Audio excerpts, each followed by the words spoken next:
it's hit the case. He was bottom right at the outside edge. He was living on the outside black so far. He's gotten ahead, and this is a really good success in his study.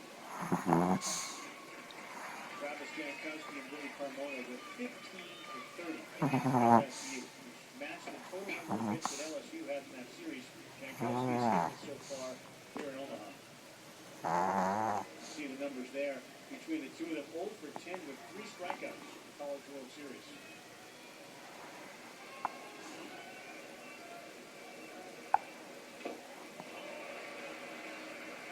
Swings and misses at that one. It's been a fairy tale season for all the players. Most for this guy, Jankowski. Selected 44th overall as the sandwich pick in the Major League Baseball draft. 2, he lays off that. He's got tremendous speed in the outfield, really a good eye. Looks like a Major League center field. I mean, he does all